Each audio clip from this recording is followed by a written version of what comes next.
Cleveland Cavaliers, an Athletic article dropped about them. Shams, when each team has been eliminated from the playoffs, most of them, there's always an article that drops right after where it talks about the coach and the organization. It happened with the Suns. It happened with the Lakers, and now it's happened with the Cleveland Cavaliers.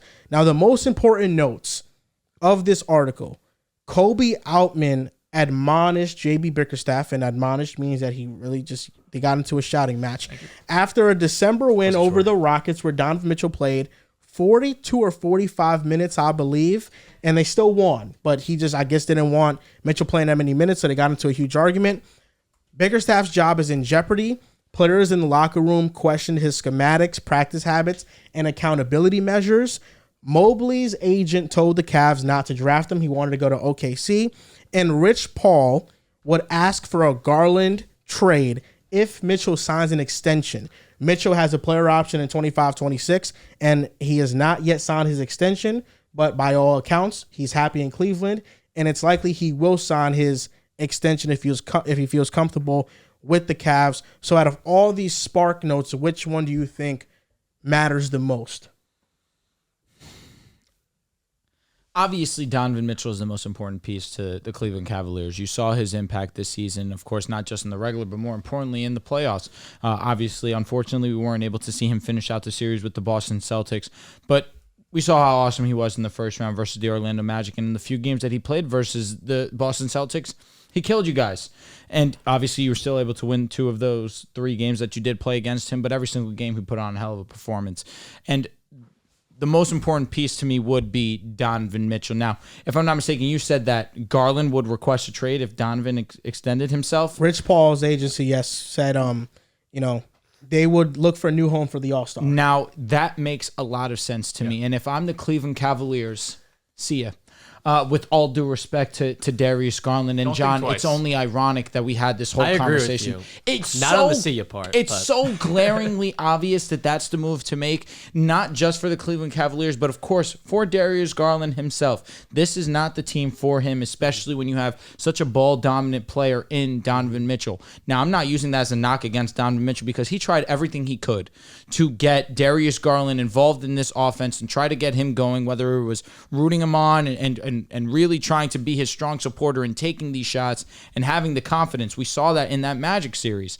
But at the same time, we saw the Cleveland Cavaliers play their best band of basketball when Donovan Mitchell was running the show and Darius Garland was out with his facial injury.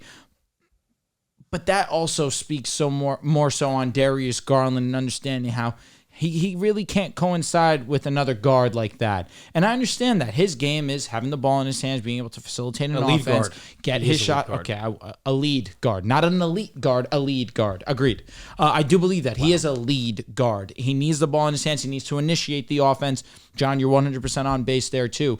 But he can't coincide as a Robin. He can't succeed and be an all-star as a Robin, unfortunately. So I do feel like that's the most important part to me because when it was Mobley, Garland, and Jared Allen, we were talking about, hey, this is one of the better young cores in the National Basketball Association.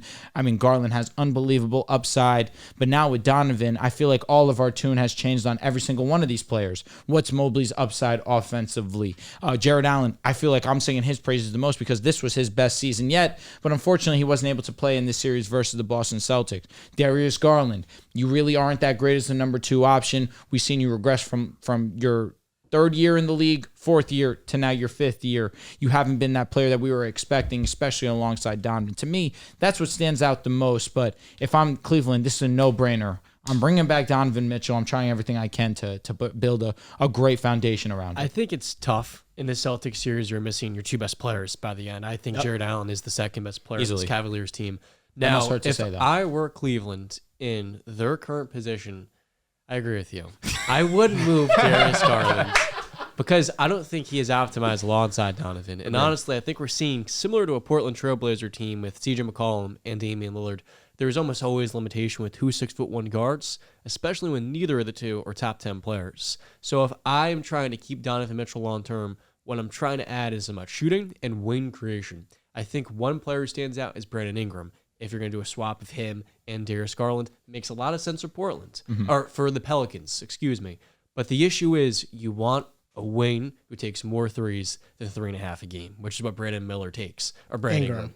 I'm all over the place with understand where you're at, though. And I feel like the perfect player for Cleveland would be a Paul George, who is an upcoming free agent, and they don't have the cap space for a player like that. So I look at the Cavs' current position. I think it comes down to building around Donovan with either Mobley or Allen, and I just look at the lack of cap space that they have, and I feel like they're kind of pigeonholed, and that whatever move they make, you may change your lineup and try to add to it, but I think it comes back to the fact without a top 10 player, their ceiling in this Eastern Conference is going to be the second round of the playoffs. You also have to understand, last thing I'll say, you have to understand there's no free agent that's going to, a high-name free agent that's going to want to go to the Cavaliers.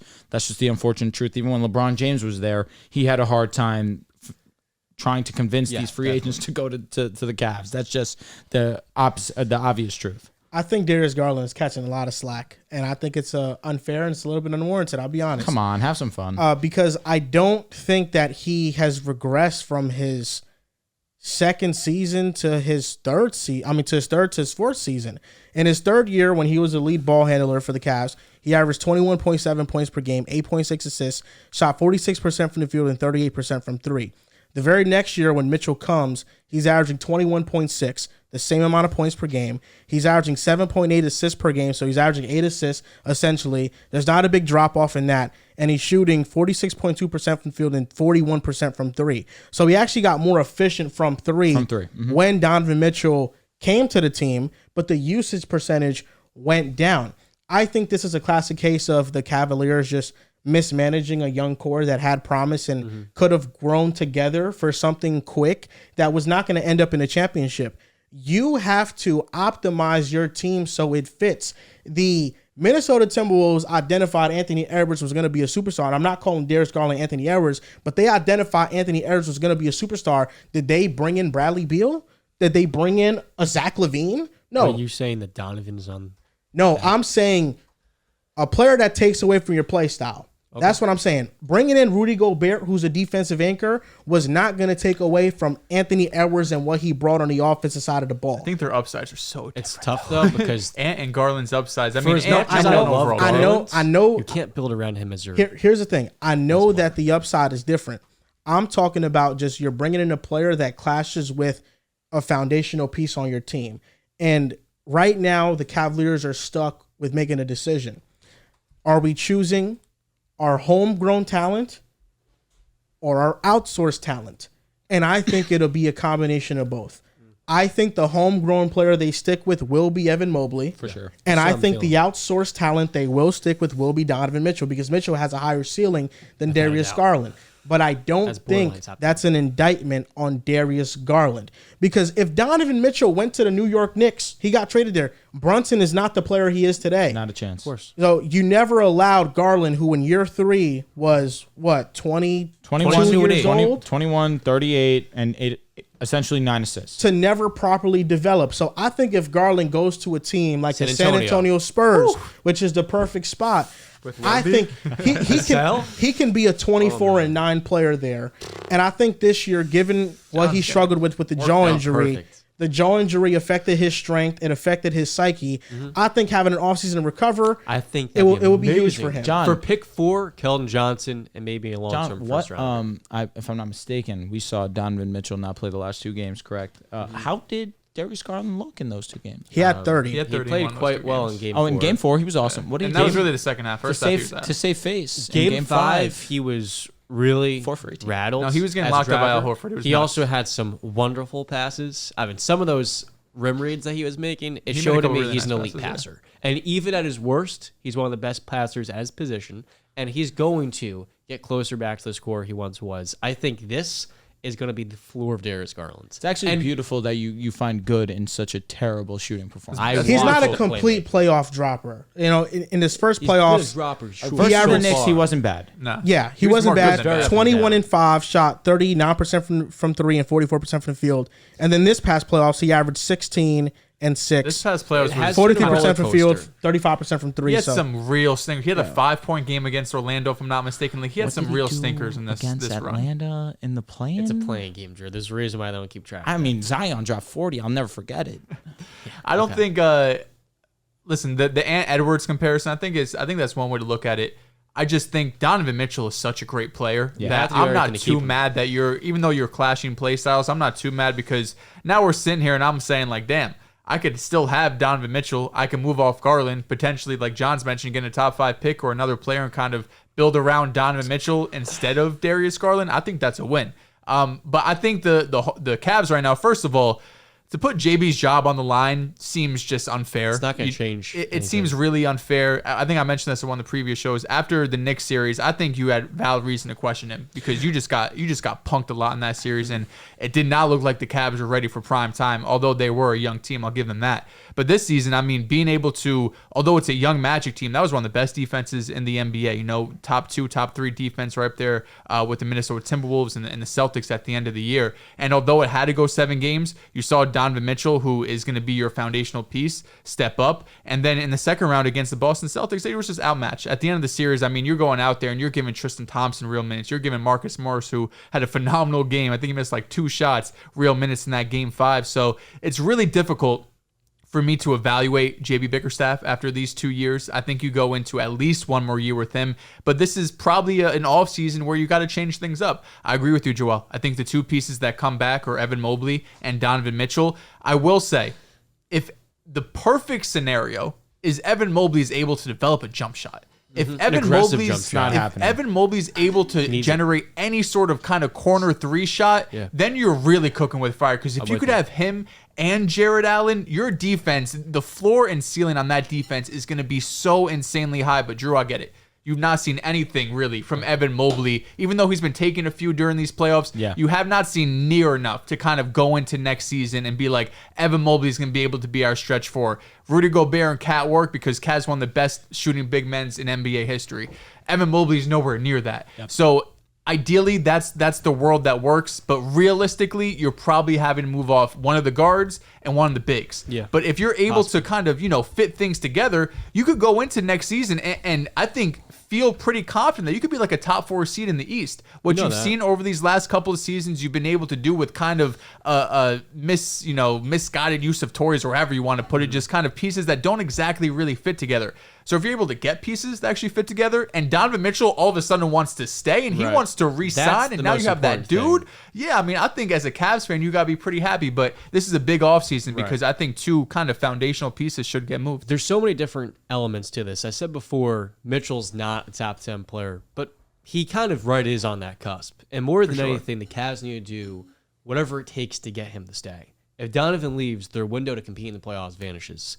But I also look at their postseason when Allen was out, and it seemed like Evan Mobley was starting to bring that aggression, even if it was a little bit inconsistent on the offensive end once it was him at the 5 with a good amount of spacing. And I just think of the perfect 4. It might be a guy like Zachary Shashir in the draft who can bring that spacing to where you open up the floor for Mobley. If he can set more physical screens, that's a huge thing that we don't really talk about enough. He needs to be a lot more aggressive as a pick and roll creator or a pick and roll finisher. He's going to put a lot more just pressure on the rim. But I think the other element, too, for this Cavalier team is that you add in that physicality, that like a Keldon Johnson type piece that can bring that toughness on the offensive end, and then you get the floor spacer at the 4, it would open up Mobley's game a whole lot more. And that's just one of the biggest things for him to grow. It's not just the 3-point shooting. It's just him putting pressure on the rim as a finisher. Let's just be transparent. Is Donovan Mitchell re-signing? I'm saying no. I feel like the latest rumors have been he's more likely to re-sign than not. I think he could. I mean, obviously, anything can happen. I feel pretty strongly. Is this his best chance to win? No. The answer is no. I'm 50-50, and what it comes down to is Donovan Mitchell looks at Cleveland, and he doesn't see a championship on the horizon. And if that's what he wants, he's going to 100% leave. If he's satisfied here, if he likes the environment, if he likes Cleveland's, considering he wanted to go to New York 2 years ago, then maybe he does stay. But I think next year it's going to come down to the Cavaliers going on a playoff run when they make it to the conference finals. And anything short of that, he does leave. That's the way you're risking it if you're going to go into next season without extending Donovan Mitchell, and you potentially lose him for nothing because you're like, we could go on a run. That's malpractice. I'm sorry, you can't do that. I mean, I think what it comes down to is what teams realistically have the money to get Donovan Mitchell, and what teams have the necessary trade capital to trade for him. Well, I think we all know if Donovan Mitchell's moving, it's not going to be by trade because he has a lot of momentum with that 1 year left in that player option. The teams that the cap space and the Magic he is and the under Knicks. Contract next off. This entire season he's under contract. It's not an expiring. No, he's got player option, but that's a lot of leverage. Next off season, he is still on the team. He's got player option. 2 off seasons from now is when he has an option. After next year, he has a player option. Yes, so you still have him locked and loaded for an entire year. Yes, that's what I'm saying. You have 2 more years. You have a year. It's not you like have a year of team control. He's not on an expiring contract. He has the momentum and the leverage in the No, he does. Where he basically kind of is. No, he's not. He's a flight risk in a year. No, he's not. Oh, yeah, he has a player option in 25-26, which means you're going into the 24-25 season. Yes. He could. He's not an expiring player, though. But He kind of is. He is. He kind of is. I'm willing to guarantee he's going to opt out. He wanted to be in New York 2 years ago. Even if he resigns, he's going to opt out. That's almost option, a guarantee. You know like 100% signed and sealed. He's opting out. Every player that gets a player option opts out because they assume I'm getting more money. You have that as well. So kind of is, even though he's not. I mean, listen, I think at this point you just have to evaluate what you could get back from him or what's the options for him. Because I think a team like the Knicks, I think that ship has sailed. I think it's not there no more. I just don't believe that if we trade for him and lose all our depth, he's the difference in us winning a championship. Also, is Cleveland just going to be like, here's Donovan Mitchell? Yeah. But Devin Booker, that's where he moved. I think Devin Booker's better than Donovan Mitchell. We know that. I don't think there's a huge gap. Donovan's damn good, though. That's the only reason I ask this. It's close. I would take Devin, but damn it, Donovan is unbelievable in the playoffs. No, I know. It's just tougher to build around 2 smaller guards, and with him and Brunson, you'd just rather have a 6'6". How much taller is Devin? Is he 6'5"? He's 6'6". 6'5". 6'6". And I don't think Devin Booker needs the ball like Mitchell needs the ball. Yeah, I agree with that. I think like with Devin Booker, he allows you to, when you're coming up the court, he's at the elbow waiting for a post entry. Like he has so much versatility in his offensive game to where I trust him to fit better with our team. And I think he has more defensive upside because of his size as well. But even then, like that doesn't guarantee a Knicks championship either. Like that's not the move. It will help our chances drastically, no doubt, but I don't think it does. I just think with Mitchell, it's just hard to build a championship team around him. Listen, he's not a first option. He's a second option. There's nothing wrong with that. The Cavaliers are in a position where they can't really be too picky about who they're deciding to surround him with or their team with. I mentioned the Anthony Edwards comparison because both of these all-in moves happen in the same exact offseason. And the Minnesota Timberwolves, it made sense for them because they weren't an entirely young team. And Anthony Edwards was clearly going to be a superstar. With Darius Garland, it was not that way. You bring in Donovan Mitchell, who's heading into his prime, and Evan Mobley and Garland are still like in their third years. I mean, it really didn't make much sense to think that Mitchell in the next 2 years puts the Cavaliers into a title contending window. I agree wholeheartedly. So that's where I feel like they went wrong. And either way, I think they're stuck in the same position because now you're losing Garland and Allen. You're keeping Mitchell and Mobley possibly, but I think your ceiling kind of stays similarly. Right. It has not changed. You move Jared Allen, Evan Mobley may take those steps forward offensively, but then defensively, you're going to take a step back, which is basically going to mitigate that jump. And again, it's like if the Cavaliers do want to take that ascension, if you will, to like tier A of the East, Evan Mobley has to be their best player. And we all know that's not going to happen at this point. Like I was high on Mobley coming out the draft. I think his ceiling is the 30th or 25th best player in the NBA because of the lack of growth that we've seen in the offensive end. Insane. What you said? They said that he could be AD. It was ridiculous. He reminded me of Kevin Garnett. John did. Coming out of the draft, I was super high on him. Okay, it seemed like he had all the makings of being a KG, but just offensively, it hasn't. AD. Anthony Davis. No, he was saying Kevin Garnett. Oh, really? Well, it's more of an archetype thing. I'm not saying it's going to be a Hall of Famer. I was going to say, the attitude is way right. Yo, of course, the demeanor that they bring and the intensity. Yeah. Not only that, but like KG was way more coordinated than Evan Mobley, be able to create and play point guard in the 04 conference finals, right? Like KG had so much more to his offensive repertoire as the mid-range shooter and stuff. And then way more versatile on the perimeter because Mobley can defend in space, but KG is one of the best of all time at that. So it really is kind of like you're stuck with Donovan Mitchell, and you're probably going to be a second-round exit for these next couple of years. You were right about the expiring thing. I looked at it wrong. You're good. That's all right. No, yeah. So listen, I have some Cleveland Cavalier trades. I think Darius Garland, Jared Allen will be moved. The first trade is combining both of them in a package.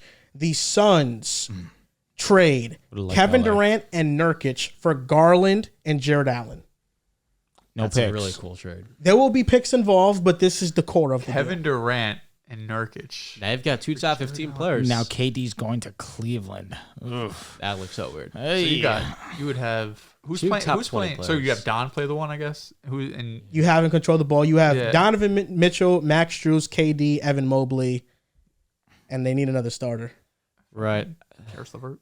You might be playing Dean Wade as your starting four. Because I think Nurkic is a bench. The Suns player. say no. Yeah, I don't think the Suns say no. Yeah. You think the Suns say no? I think the Suns say no. You think that the Suns with Garland, Devin Booker, Jared Allen, that's not a good. That's not a good core moving into the They're future. saying yes. I don't because now Mike Budenholzer's getting his rim protector long term, and he's getting his point guard to play alongside Devin Booker. You still can bring. I think now you're more likely to re-sign guys like Eric Gordon and Grayson Allen. I think this Jared core, Allen has really injury build history team. now. Obviously, he was a healthy majority of the season, but when you needed him most, agreed. I'm not disagreeing with that point. No, much but younger. it's Kevin Durant. Much better as rim protector. It is Kevin Durant. I will say though, But this move allows the Suns to actually have a future.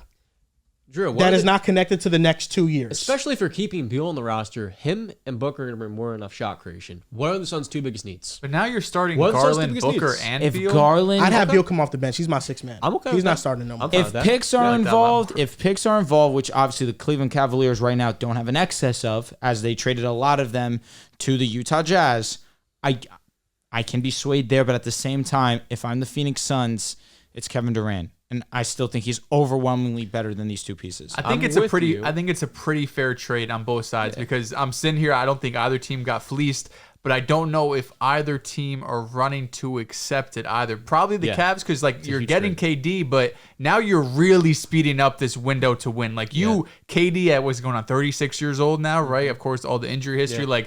You have realistically a 2-year window now to win. If I were the Cavs, I wouldn't love this because of that fact. KD is, even if he's going to age better, he is 36 next year. But Drew, the Suns' 2 biggest needs are a rim protector and a table setter. And in this case, Garland, I think, will be pretty solid as that initiator. We know. And then I think Jared Allen will be exactly what they need defensively. Oh, Jared Allen to me is the star of the trade. If you are the Phoenix Suns, I say that pretty loosely, understanding they need a guard more than anything. I'm just joking with you, John. But I look at Jared Allen. I look at Jared Allen and understand that's a luxury for any team to have. And I spoke about in the last podcast that we have. If you're the Cleveland Cavaliers, I'm trying my best to keep Mobley and Allen together because it's a luxury to have 2 bigs on the same roster. But I mean, you're getting Kevin Durant. I mean, obviously, you say yes. And Nurkic is an all-right backup big. If I were the Cavs, I wouldn't do this. But it's really fascinating to put together these 2 top 20 players. You want to know why? Because the Cavaliers, when they traded for Donovan Mitchell, they essentially said we want to compete for a championship. Sure. Kevin Durant gives them a better chance at doing so. But I think you're sacrificing too much. But that's the thing with the Phoenix Suns. Why it makes sense? What's that ceiling? I would rather have. You're back to the second round. No, this is the ceiling with them. It's not more so. It's not a championship ceiling right away. But what it comes down to is that the Suns, with their current team with KD and Devin Booker, they don't have a championship ceiling. They are strapped for cash right now. Jared Allen and Darius Garland, who are still 26 and under, I think Allen might be 27. They're still very young. They can grow with Devin Booker for multiple years. Yeah. They have the 22nd overall pick in this draft. You can add a player, a rookie, onto this team. Bradley Beal, if he's your 6th man, even despite the contract, you still feel very comfortable with that. If Devin Booker at one point in time with the Suns core was able to have Chris Paul, Mikal, Crowder, and DeAndre Ayton go to the finals, I think like in the next 5 years, it's realistic. It's a possibility that this team could be one of the better teams in the West if you're getting the very best version of Darius Garland, which I think he still has potential. And Jared Allen, he is an all-star defensive center anchor. You're not getting a better exit opportunity for Kevin Durant. Yes. And you've had him for 2 years. You've had one playoff series win. You just got swept. And so if I'm the Suns, now I have a much better chance of retaining Devin Booker long term because of the fact we're adding this new you're making a young trio that I like a lot. And it's the core building blocks to getting back to the conference finals. What other moves do you have?